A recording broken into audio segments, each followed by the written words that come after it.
In the bottom left, in the red, heralded by many as the best human player in the world right now, is Chaemiko.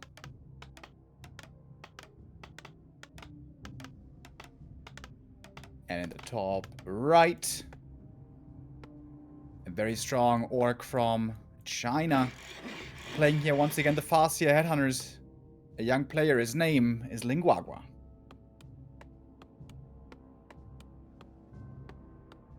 I don't know how much of Chaemiko's games you've been following, of ESL Open Cups and so on, but I've seen a ton of them, especially against Orc.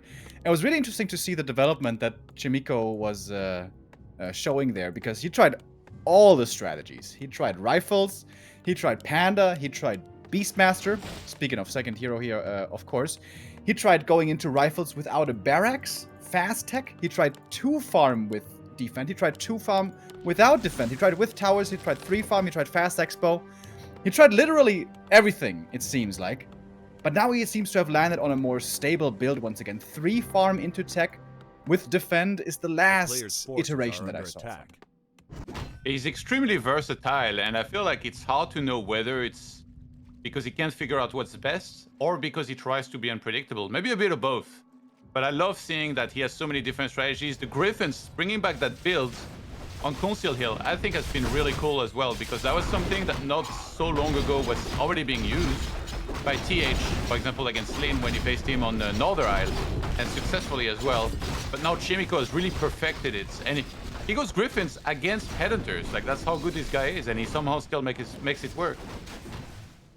A big creep camp here by Chaemiko. This is not really standard on this map. What we see more often is just the camp being pulled and the Shadow Priest being sniped, just to have the peaceful, as we see the first Abolish coming in. But Chaemiko goes for the creep here. Why do most humans not go for this one? Is this a bit too risky? I guess there's always the possibility of the Farseer showing up and stealing the Rock Golem last hit, and that would be a huge disaster. Is that why most don't go for this, or what's the thinking there? I think so, yeah. There's a few scenarios where this can go really bad. You also get a really bad item now. Scourgebone Chimes is like somewhat okay right now. Like, it's not the best item, it's not the worst. Like, it's gonna help the footies, like, I guess, keep full HP for a little bit, and then down the line, I guess you can sell it. But like, for example, if you found a Belt of Strength, like, then it's completely useless, or like Rune Bracers. Whereas, if you create the small camp near your base, the one with the Ogre, then I feel like there's a smaller chance you're gonna get something really bad. It's really mostly that green ring that nobody likes. But you can get claws and stuff, so... And also, it's just easier to tech, right? Like, now by creeping the way he did, Chaemiko delayed his tech slightly, but actually not by a ton. He's only slightly behind that of Guagua's. Honestly, this opening is looking really good for Chaemiko, I think. The Archmage's experience is always a huge deal. On tier 2, once there's Shaman, of course the Water Elementals will be less impactful, but if you get a fast level 3, you can apply tremendous pressure, and having 2.5 after the first camp is really good. 1 or 2 green camps would be enough to get that level up. Chaemiko being careful with the footies until he has defend. I love this by Chaemiko. He's shown that against Undead many times before, having footies close by, ready to threaten, but not overcommitting them. Not wasting them, not even losing too much HP until he knows he can go into a good engagement. Yeah, once you have defend here, it becomes so much easier to fight against this properly. And look at the hit points on those footmen. Chaemiko really delayed the fights a lot with the footmen. He didn't overly lose hit points before that was actually going to happen. Nice deny here by Guagua. The claws of attack obviously going to help him quite a bit. And then I'm interested, yeah, what's those Guagua going to from there, right? You can... Seems like you have so many options. Double Bestiary is even a thing somehow behind those initial Headhunters. The Farseer gets zoned away from the rest of the Headhunters. If you want to play Griffins, by the way, what you need is a fast level 3 AM, apply pressure, add the Mountain King, and buy a lot of time with AM3 and footies. He's gonna get level 3 here. Is there some wild possibility for Griffins in this game? I think on this map you don't really need to go for that. Usually it's a build order saved more so for Conceal Hill is like the main map where he's been doing it. Oh, the ensnare! Oh, that is really unlucky on the Berserker. That's the most painful loss. He does get the deny, which is a big deal. That thing gives a ton of experience, but the AM is 3 already, and he's very strong right now with the Elementals. And you know, the Scourge Bone Chimes, not that amazing, not even that much healing for footies, but they take so much reduced damage that a bit of extra healing every now and then is actually kind of nice to have. Yeah, it's troll regen is something that's been skipped quite a bit, and now it's really nice to actually see it come into play here. Shadowhunter on the way now. It's gonna be for Hex, yeah, on these footies to be able to finally kill them, because it's so hard with when you're going just pure headhunters. I wonder if the plan was to go for tier 3 here for Guagua, actually. A style that we've seen from a lot of orcs, including Starbuck. And those were 2 elementals. That burrow is gonna die, right? Yeah, 3 elementals should be enough damage. Hex against the AM, maybe? By the way, in Chaemiko's main, we have the cast attack coming. Can I get a whoa from you, Todd? I called it. He just dropped a Sanctum. What are you talking about? Never mind. There's a Sanctum. Alright, he's playing. Alright, listen. This is still good for me. It's inner fire rifles. Hell yeah, babe. Wait, without a blacksmith? I mean, what is he doing? Like, even if you go knights, you're gonna deeper and deeper, bro. You're gonna need a blacksmith. Alright, there it is. Yeah. We saw by... Well, with the timing on the blacksmith, I wonder if this might be knights. Because he killed the bestiary, so there is no Kodos accessible now. Oh yeah, that's He could just go knights here. He absolutely could. It's okay, Inner fire knights. Try. We have seen it very impressively before. I love this. This castle play, 1 base, it was unthinkable not too long ago. But Chaemiko innovating, always finding new avenues. Chaemiko is so sick nowadays. Not only is his micro world-renowned, like, years ago already his early game micro was unbelievable. Then he refined it to be also incredible in the late game. And now he also has this strategic mastermind behind it all. He really is the full package. Really cool to see. And Guagua is in tons of trouble already. I think Guagua just used the revelation to see what Chaemiko was going for. And he saw tier 3, he saw the Sanctum, and also the Blacksmith. So he must be thinking, okay, Knights are going to be on the way. He gets the Bestiary. So he's going to aim for Berserkers and Kodos, I'm guessing. And usually you want to add the TC third. But right now, how is Chaemiko pressuring this and still doing okay somehow? This is crazy. Like this Malta King just coming into the game with full mana. And one thing we neglected to take into account here so far, Scourge, Bone Chimes, of course. That makes Knights so much better. It makes so much sense by Chaemiko. Would love to know from him how much this item drop impacted his army composition decision. Well, if we have him in the interview, we can ask him. If he wins, we gotta ask him. That's right. All right. First Knight is on the way. Paladin is on the way. Another Priest was queued. I mean, you definitely need to get some of these before you get Master Training. Are under attack. And +1 attack already as well. Chaemiko looking really good in this game. The big problem when you're going tier 3 for human is always that you fall behind the mid game. Obviously, you don't have breakers coming, you don't have big rifle army available, you're waiting for tier 3 to come in. So, the scare there is that the orc takes full map control, expands, and then just outproduces you. But with the level 3 AM and the defend footies, Chaemiko was able to buy so much time, very well done, and now he's gonna have all the tier 3 benefits. Master Training coming in, Inner Fire is one of the best buffs in the game. Paladin has joined. Could also go for a staff maybe, but probably first once you get up to 50 supply, get a decent army, start creeping heavy, and then perhaps go into some luxury items as well. Yeah, pretty bad to get Cloak of Flames here, unless he wants to save that and give it to the TC eventually. Thorn Chieftain still hasn't started. Guagua's economy is not that great, especially lumber-wise. He lost a lot to the previous attack. And he went for a Raider and then a Snare. That confuses me. This tells me maybe he wanted to get into fights before human. Really adds, you know, Paladin, tier 3, maybe even Staff. But we're already there. Like, the Paladin is out on the map before the Torn Chieftain even started. That's insane. Pally gets level 2. The new fashion is always to go Aura nowadays, and Aura it is. Especially since he has the big invuln already. That makes a lot of sense. Found a bad item here. Gadget's Pipe, not what he wanted, but you know, some extra gold, also not too bad. Again, those luxury items are great to have. Staff. And we have seen Orb of Fire as well. Be pretty good, actually. Surprisingly good. We all know how good it is against Undead, but also against Heal Wave.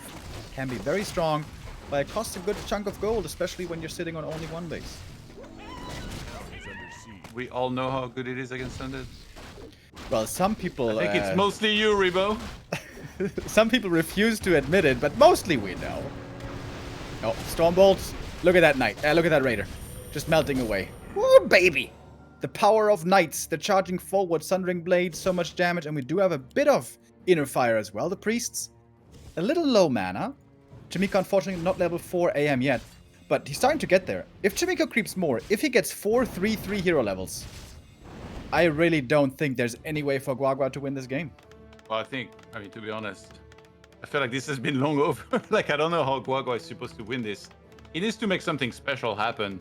Usually hit and run will be the way, but Headhunter is not necessarily the best with that. Maybe if he wanted to use a Zeppelin, he needs to realize there is an Expo on the left-hand side, ideally, and start doing something. Almost like you want to use that expansion against your opponent by hitting it and also hitting the main at the same time. And like trying to force bad splits from him. But I don't see that happening here because he's not really getting into a position where he can buy a Zeppelin anytime soon or really like harass very well. At this point, I think Chaemiko wouldn't even be too upset if there was an Orc expansion somewhere. He is scouting for it with the Water Elemental, and of course we know there is no second base for Guagua, because now Chaemiko has his own Expo standing. Tier 3 human, triple hero, high levels with 2 base. This is where Chaemiko starts feeling really comfortable. Hatch is a berserker here in center of the map. There it is. The hit and run begins, but I mean, it's a Headhunter army. You have to TP pretty fast after human comes back. He's gonna speed scroll. He doesn't have one, but he's sticking around. What is he doing? He's taking the fight. Stomp doesn't connect much. I think he only hit 1 Knight right there. It's only level 1 Stomp anyways. This level 1 TC, pretty underwhelming. Doesn't even have Aura yet. Heavy focus on the Mountain King. He is fairly tanky, even without any items. The Aura helps him out, I guess. And of course the Holy Light. Oh, that was a big clap. Did you see that one? Fosse needs to be careful. Can he TP out in time? Ooh, 14 HP. Just barely able to see Orgrimmar again. And Chaemiko, did he lose anything here? What's in the Kodo? There is a Knight. Alright. Guagua got something. But it doesn't seem like that's enough. Yeah, I really would like to see a staff here on Chaemiko and him to sell the Khadgar. Unless he thinks he might lose his Archmage and he wants the insurance. But yeah, that would be the next level. And yeah, he has a good amount of Priests and Knights now, where it's going to be really hard for Guagua to have enough Kodos. Guagua's saving on 50. I mean, it's not like he's rich or anything. He really bought a Town Portal.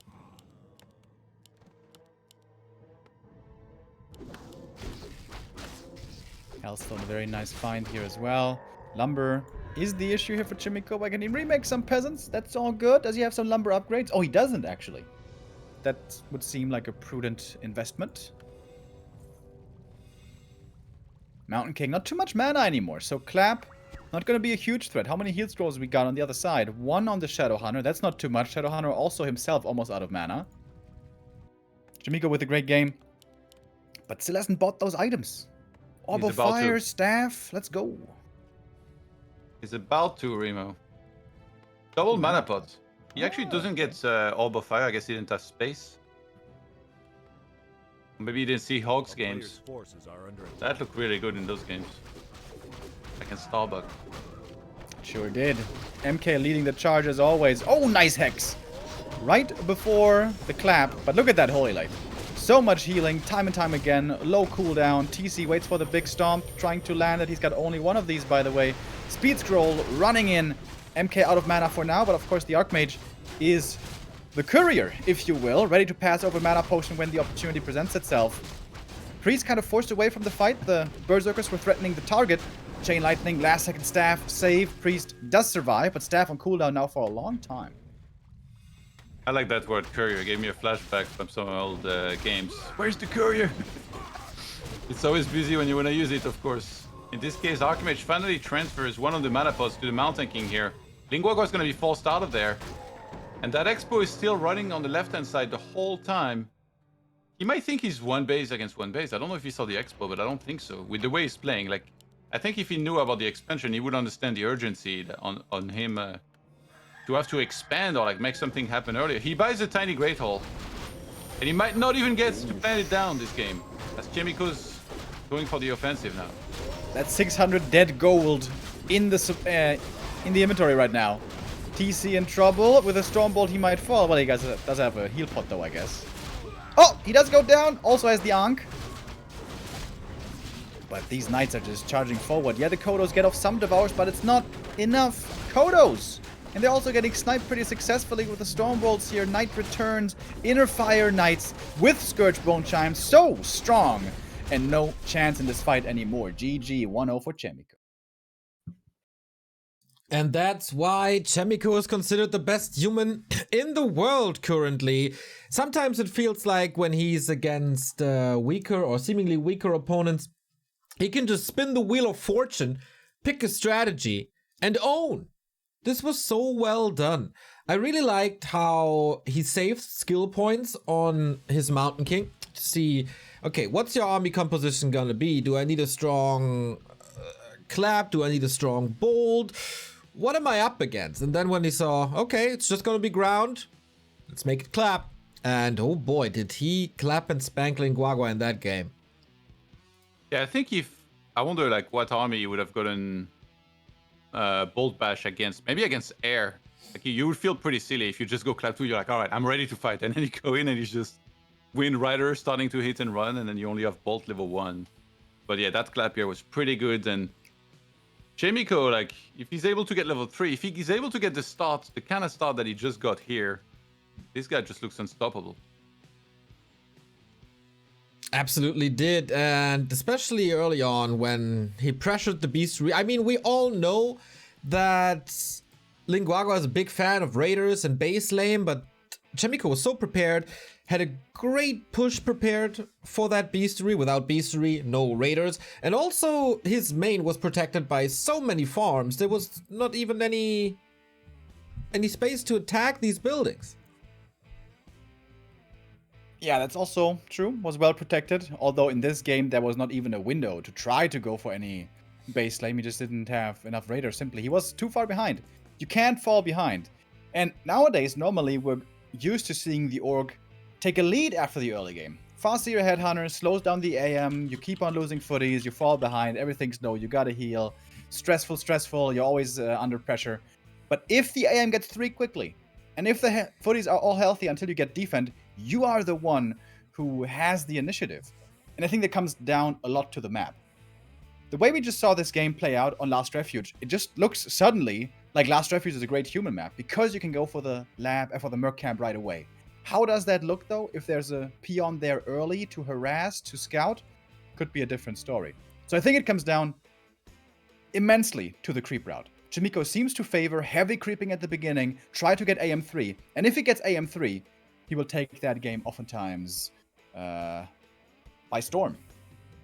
By storm. It's gonna be a snowstorm here on the next map. This is Northern Isles, and 104 Chaemiko. Guagua not playing bad by any means, especially in the fight. It was kind of fine, I guess, but yeah, his game was disrupted very, very, very early on, and then at some point there's no chance anymore, but he pushed Chaemiko, I don't want to say to his limits, but it wasn't easy, it wasn't comfortable. So let's take a look how map 2 goes, because that could be a possible Moon versus Chaemiko match in the winner bracket final of Group A. And that sounds pretty exciting to me. Let's go. Match points for the Korean human.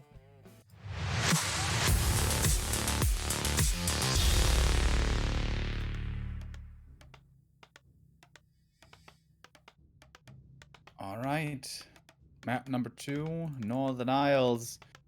Chaemiko, this seems to be almost always his go-to nowadays. Go for a big creep camp early, invest heavy militia, try to get level 2 AM right away, and move towards level 3 if you can. So a Tuskar creep here at the beginning does make sense.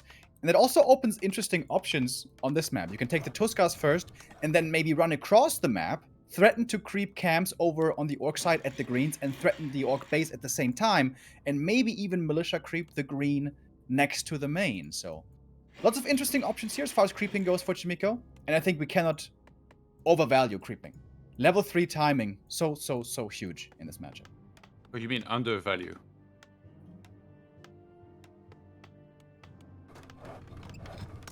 No, I think it's right. We cannot overvalue. So we, like, even if we value it really, really highly, it's still not overvalued, right? Isn't that the way it works? Okay, maybe. Sure.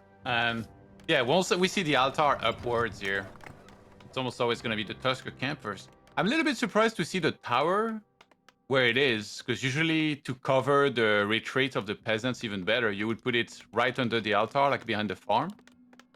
But he's placing it like where it's gonna cover most of the inside of his base here instead, and it's gonna be less reachable by headhunters down the line.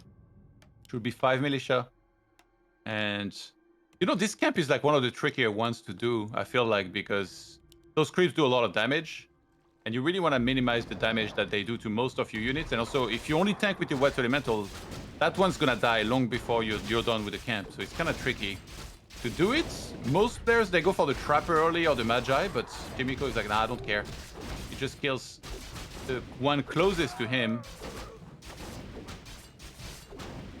Big healing, I feel like could be pretty good, especially if you want to go into heavy trading early. Is that an item you can be happy with, or do you want that mana? Yeah, it's totally fine. I mean, if you plan on doing a strong level 3 push, you'd prefer mana items, but here it's gonna make his Archmage safer. And potentially... Oh, there's a deny. Very well done. Yeah, potentially for the second hero as well, that would be really nice, like whichever one it is. Which, I mean, we saw Mountain King in game 1. We very well might see a Panda here in game 2. I don't know why he skipped the tower here. I mean, everybody, or close to everybody, harasses in the start on this map. So maybe he was just hoping that Guagua would creep a little bit and then attack later on, in which case it's okay to skip on the tower for this long. Good deny again, but that is certainly 2 peasants going down. I think he must have just missed the tower upgrade, because yeah, you're right, that could have been quite a bit sooner. You mentioned the Panda. Was very popular for quite some time. It was first the Beastmaster making a stint in the matchup, but he was quickly rotated out of. And then the Panda came in. As I said before, I've seen lots of Chaemiko games with lots of different strategies, but over the last month or so, from what I saw, Chaemiko has only been playing MK2. So I would be very surprised to see a Panda against him. You know, occasionally, in a game like this, you lose a couple peasants, your lumber is lower than it usually would be. And then it becomes even better to go for a lot of footmen and maybe mix in an alchemist second. But it's really like, you know, very niche, only one certain type of scenario in the game. Now, defense only started recently. We're still ways off from that finishing, but with that NST on the Headhunter, Chaemiko's able to comfortably get the kill. And you're not supposed to lose Headhunters at this stage here. Guagua, that's a big mess up. Another one's getting chased down right now. I am trying to take it out. We saw one nice Headhunter block to secure that footy kill. He got that one. Now trying to block with the other Headhunters to save one of his friends. And I think he should get that save as well. AM, if he goes for boots, he has a better option here to look for some chase down kills. Also good later on the second hero. And we look at the main of Chaemiko. The lumber mill is coming. He's probably going to need that. Sends out the militia as well to creep the green. Tech halfway through. But he's certainly far behind. That's a minute or maybe even more that his tech is later. Yeah, usually you can kind of make up for that by being aggressive with level 3 though, right? Because the opponent gets tier 2 earlier. Yes, he's gonna start, let's say, like a lodge or bestiary. But then you attack, you can get a cancel on that, maybe even kill a burrow. That's what happened in the previous game, regardless of their tech timing. He was able to do that much damage with Archmage level 3. Now, it's a certainty that he's gonna get Archmage level 3 in a second. Look, he doesn't even waste any time killing those small Murloc side runners. Instead, runs immediately across the map. And, oh my god, wait. He's going right around the illusion. He might get to the main base almost undetected entirely here. That would be crazy, because then it's almost certainly a burrow going down instantly. I love the movement and the decisiveness here of Chaemiko. Waits exactly for level 3, and then it's go time. Waste no time, go in right away. And this is looking quite similar to the last map. Level 3, and here we go. We have defend footies, but with less health this time. Also Archmage with less mana, so fewer water elementals. Last time we had 3 water allies, now only 2. The Burrow still falls, and fell pretty quickly, which means the bestiary is going to fall after. I wonder, what's Chaemiko doing behind this? He stays tier 2. No second hero started yet, by the way. Hasn't quite gotten the macro fully online yet. The TC comes in, Chain Lightning as well. These footies probably all gonna die, but the Lodge also gonna fall. So, Shaman's delayed for a long time. Chaemiko is on the offensive and doing quite a bit of damage. I mean, look, the tech of his opponent was so far ahead, and now he has no tech building on the way, whereas Chaemiko starts castle tech yet again here, so it's pretty bad. Also, that Sentry Ward is so amazing because it gives him an opportunity to maybe come back in, try and find a bit more damage. Like, let's say if he was to get boots, maybe even staff. And he's just gonna know everything that there is to know. seeing the TC second, maybe there is more encouraged to go air here. And yeah, we see Griffin Aviary. All right. Griffin Aviaries. We're going to have the Griffins coming. Chaemiko, of course, this is all enabled by AM3.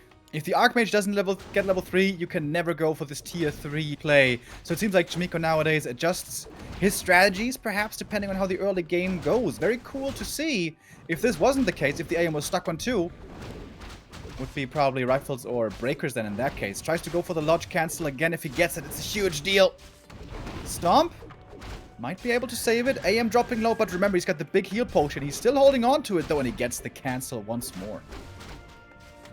It's so crazy. The fact that there's still no Lodge started at this stage in the game. And on the other side, you got Chaemiko with Castle Tech halfway through down, double Aviary. That's nuts. 32 out of 31 supply for Guagua is in absolute hell this game yet again. And the thing is, like, if you look at this game, you're like, all right, well, you know, Guagua is just not that good. But no, he's actually a very good player. It's just that Chaemiko is an absolute beast as of late. And the MK is ready to join and continue the harass with the Stormbolt. And this is the big strength of the MK over all the other heroes. Especially when you're trying to go tier 3 and buy time and harass the way he is. The single target pick-off potential, obviously, with the MK by far the best. AM has the big healing, gonna commit it now. Misses the stomp on the Archmage. And it's gonna be at least one more Headhunter dying, rather 2 more. And poor Guagua is getting absolutely destroyed this series. Chaemiko looking like a young god. Why would you ever go Griffins against Headhunters? And then Chaemiko is like, wait, what Headhunters? There's only one left. Oh my god, he gets the cancel again. Whoo, baby. This is a rough game. Chaemiko is so busy absolutely destroying Guagua across the map that he forgot to make a couple farms here. So the Paladin will start a little late. It's finally there, and Griffin production can start very soon as well. This is the best feeling, by the way. Like, when you've played this aggressive, you've dealt this much damage, and you're running home with your heroes on the mid hit points, you're like, yeah, this is going pretty good. I'll be back. You just give me a second. Wait for it. Yeah, wonderful usage of all of his abilities here, of everything that he had to offer, bring to the table, I should say.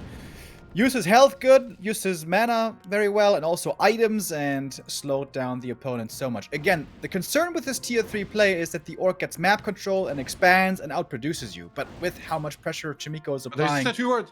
The false here. Can you get a surround? He's gonna get it! Oh my goodness. I think Guagua must be in disbelief. He drops the sentry ward immediately, seeing that there was the Cloak of Shadows. Chaemiko is absolutely on point with everything. He's gonna get insane value out of that regen scroll. And now the Griffins are coming. And Headhunters on paper should beat Griffins, being piercing damage and all that, but Griffins are so stat efficient for their usage, or for their cost rather, that they can beat Headhunters, especially if they're complemented by a strong assortment of heroes. The tri-hero combo of the human is super strong, especially if he gets to high levels. Once again, if he gets to 4-3-3 levels, there's basically no way for tier 2 Orc to beat that, especially if they're only on one base. I think Guagua sees this army coming, and I wouldn't be surprised if he tapped out very soon here. The Griffin's already there, Paladin. There's no staff or anything like that yet, but even to just kill one hero here, he would have to probably lose so much himself. And that's it.